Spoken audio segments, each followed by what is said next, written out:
Des moutons étaient en sûreté dans un parc. Dans un parc. Des moutons. Moutons. Voyons, mon petit, faites un effort, je dis moutons. Étaient.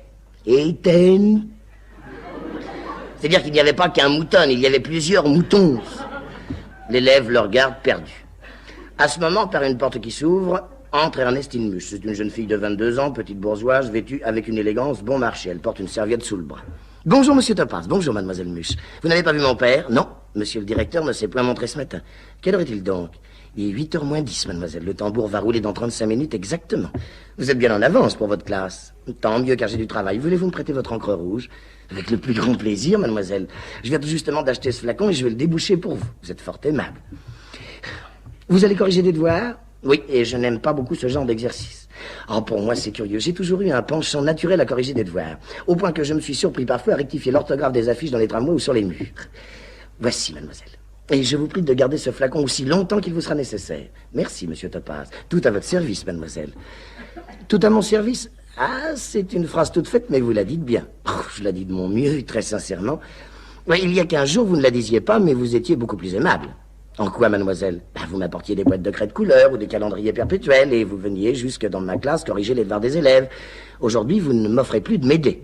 Vous aider? Mais si j'avais sollicité cette faveur, me l'eussiez-vous accordé? Je ne sais pas, je me dis seulement que vous ne l'avez pas sollicité. Enfin, merci tout de même. Mademoiselle, permettez-moi... Non, j'ai beaucoup de travail, monsieur Topaz. Mademoiselle Muche, mon cher collègue, je vous en supplie, ne me quittez pas sur un malentendu aussi complet. Quel malentendu? Il est exact que depuis plus d'une semaine, je ne vous ai pas offert mes services. N'en cherchez point une autre cause que ma discrétion. Je craignais d'abuser de votre complaisance et je redoutais un refus qui m'eût été d'autant plus pénible que le plaisir que je m'en promettais était plus grand. Voilà toute la vérité. Ah, vous présentez fort bien les choses. Vous êtes beau parleur, monsieur Topaz. Oh, faites-moi la grâce de me confier cette voix. Non, je ne veux pas vous imposer une corvée. N'appelez point une corvée ce qui est une joie. Faut-il vous le dire, quand je suis seul le soir dans ma petite chambre, penché sur cette voix que vous avez dictée, ces problèmes que vous avez choisis, ces pièges orthographiques si délicatement féminins, il me semble que je suis encore près de vous. Monsieur Topaz, soyez correct, je vous en prie. Mademoiselle, je vous demande pardon, mais considérez que ce débat s'est engagé de telle sorte que vous ne pouvez plus me refuser cette faveur sans me laisser sous le coup d'une impression pénible et m'infliger un chagrin que je n'ai pas mérité. Je veux bien encore vous céder cette fois. Oh, merci, mais elle lui tend plusieurs lasses de devoirs, l'une après l'autre. Merci. Il me les faut pour demain matin. Vous les aurez. Et surtout, ne mettez pas trop d'annotations dans les marges. Si l'un de ces devoirs tombait sous les yeux de mon père, il reconnaîtrait votre écriture au premier coup d'œil. Et vous croyez que monsieur le directeur en serait fâché? Monsieur le directeur ferait de violents reproches à sa fille. Oh, j'ai une petite émotion quand je pense que nous faisons ensemble quelque chose de défendu. Taisez-vous. Nous avons un secret, quoi. C'est délicieux d'avoir un secret, une sorte de complicité. Si vous employez de pareils termes, je vais vous demander de me rendre mes devoirs. Non, n'en faites rien, mademoiselle, je serai capable de vous désobéir. Vous les aurez demain matin. Soit, demain matin à 8h30. Au revoir, et pas un mot.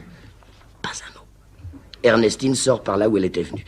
Topaz restait seul, rit de plaisir et lisse sa barbe. Il met ses liasses de devoirs dans son tiroir, enfin il reprend son livre et revient vers l'élève. Allons, revenons à nos moutons. Entre monsieur Muche, qui est un gros homme de 48 ans. Il a le teint frais, la nuque épaisse, courte barbe en pointe très soignée, une grosse bague au doigt, chaîne de montre éclatante, col cassé, costume neuf marron clair. Il paraît sévère et plein d'autorité. Topaz le salue avec respect. Bonjour, monsieur le directeur. Bonjour, monsieur Topaz. Je désire vous dire 2 mots. Bien, monsieur le directeur. Mon enfant, vous pouvez aller jouer. Si, monsieur. Monsieur Topaz, je suis surpris. De quoi, monsieur le directeur?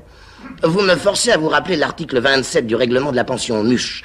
Les professeurs qui donneront des leçons particulières dans leur classe seront tenus de verser à la direction 10% du prix de ces leçons. Or, vous m'aviez caché que vous donniez des leçons à cet élève. Monsieur le directeur, ce ne sont pas de véritables leçons. Je crains que vous ne jouiez sur les mots. Non, monsieur le directeur, ce sont des petites leçons gratuites. Gratuites? Oui, monsieur le directeur, des leçons gratuites.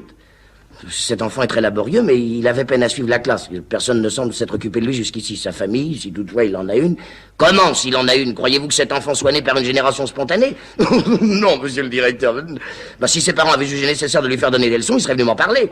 Quant à donner des leçons gratuites, je ne sais pas si vous vous rendez compte de la portée d'une pareille initiative. Si vous donnez des leçons gratuites, personne désormais ne voudra payer. Vous aurez ainsi privé de pain tous vos collègues qui ne peuvent s'offrir le luxe de travailler pour rien. Si vous êtes un nabab... N'en croyez rien, monsieur le directeur. Enfin, ça vous regarde. Mais votre générosité ne vous saurait vous dispenser de payer la taxe de 10%.